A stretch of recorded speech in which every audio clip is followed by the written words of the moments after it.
UP railway news खुशखबरी। UP के इन शहरों से लेकर गुजरेगी नई रेलवे लाइन, सरकार से मिली स्वीकृति।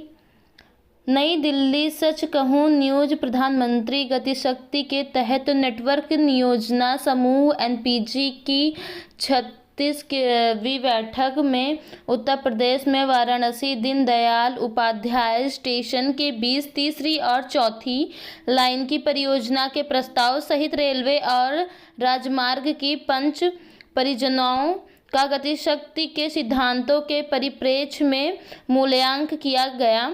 वाणिज्य एवं उद्योग मंत्रालय की जारी एक विज्ञप्ति के अनुसार राजधानी में आंतरिक व्यापार संवर्धन विभाग डीपीआईटीआई के अपर सचिव राजीव सिंह ठाकुर की अध्यक्षता में यह बैठक रेल मंत्रालय एमओआर और सड़क परिवहन और राजमार्ग मंत्रालय एमओआरसीट की परियोजना का मूल्यांकन पीएम गतिशक्ति राष्ट्रीय मास्टर प्लान एनपी में अलिखित एकीकृत योजना के सिद्धांतों के साथ उनकी योजना के विषय में बुलाई गई थी।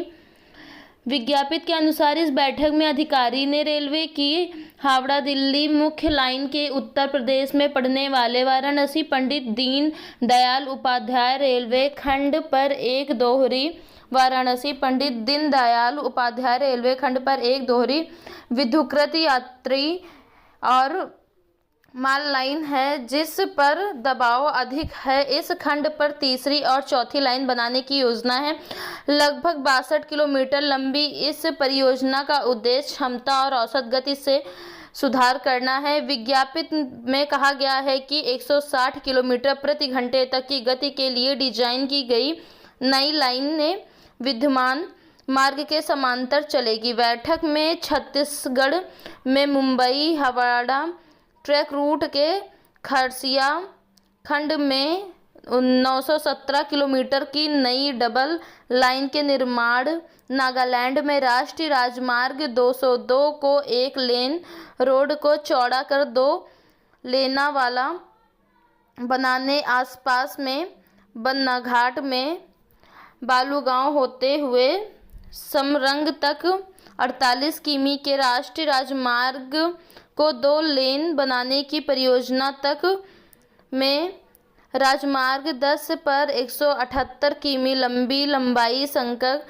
मार्ग को चौड़ा करने और सुधार कर 2 लेन वाला बनाने की प्रस्तावित परियोजना पर चर्चा की गई।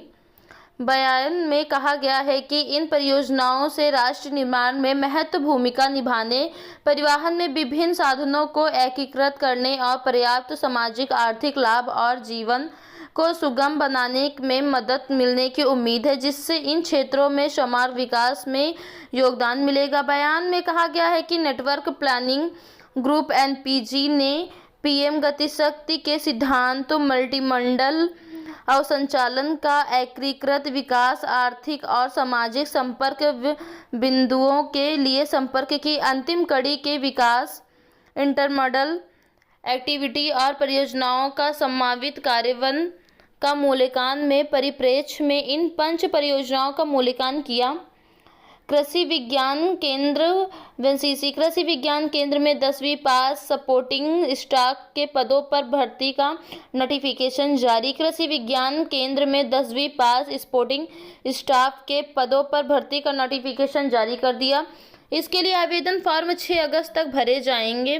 कृषि विज्ञान केंद्र बड़े मेर द्वारा सपोर्टिंग स्टाफ के पदों पर भर्ती का विज्ञापन जारी कर दिया है। इसके लिए 10वीं पास अभ्यर्थी आवेदन कर सकते हैं। इस भर्ती के लिए अभ्यर्थियों में ऑफलाइन मोड में आवेदन आमंत्रित किए गए हैं। इसके लिए महिला और पुरुष दोनों अभ्यर्थी आवेदन कर सकते हैं। कृषि विज्ञान केंद्र भर्ती के लिए आवेदन फॉर्म 6 जुलाई से शुरू हो गए हैं और अंतिम तिथि 6 अगस्त को शाम 5 बजे तक रखी गई है। कृषि विज्ञान केंद्र भर्ती आवेदन शुल्क। इस भर्ती के लिए आवेदन शुल्क 500 रुपये रखा गया है। अभ्यर्थी को आवेदन शुल्क का भुगतान नोटिफिकेशन के दिए अनुसार डिमांड ड्राफ्ट के माध्यम से करना होगा। कृषि विज्ञान केंद्र भर्ती आयु सीमा। इस भर्ती के लिए अभ्यर्थी में न्यूनतम आयु 18 वर्ष और अधिकतम आयु 25 वर्ष तक रखी गई है। इसमें आयु की गणना 6 अगस्त 2024 को आधार मानकर की जाएगी। इसमें आरक्षित वर्गों को सरकार के नियम अनुसार अधिकतम आयु सीमा में छूट दी जाएगी। कृषि विज्ञान केंद्र भारतीय शैक्षणिक योग्यता। इस भर्ती में अभ्यर्थी का चयन साक्षात्कार, डॉक्यूमेंट वेरिफिकेशन और मेडिकल के आधार पर किए जाएंगे। अभ्यर्थी आवेदन फॉर्म में ईमेल पता और मोबाइल नंबर सही भरे। अभ्यर्थी को सभी सूचनाएं ईमेल के माध्यम से भेजी जाएगी। इसमें चयनित अभ्यर्थियों को वेतन 18,000 रुपये से तक मिलेंगे। कृषि विज्ञान के केंद्र भर्ती आवेदन प्रक्रिया। कृषि विज्ञान केंद्र के लिए अभ्यर्थी को अप्लाई आवेदन करना होगा। जो अभ्यर्थी इसके लिए आवेदन करना चाहता है उन्हें पहले ऑफिशियल नोटिफिकेशन अच्छे से देख लेना है। इसके बाद आवेदन फॉर्म डाउनलोड करना है और प्रिंट कर लेना है। इसके बाद उन्हें उपयुक्त करके लिफाफे में डाल देना है और आवेदन वाले लिफाफे पर बाद और कैटेगरी नोटिफिकेशन में दिए अनुसार अंग्रेजी के बड़े अक्षरों में लिखना है। इसके बाद आवेदन फॉर्म को निर्धारित प्रारूप में नोटिफिकेशन में दिए गए पते पर अंतिम तिथि से पहले भेज देना है। अभ्यर्थी का आवेदन फॉर्म 6 अगस्त को शाम 5 बजे तक या इसमें पहले प्राप्त हो जाना चाहिए। प्लीज़ आप लोग चैनल को लाइक एंड सब्सक्राइब शेयर करना ना भूलें।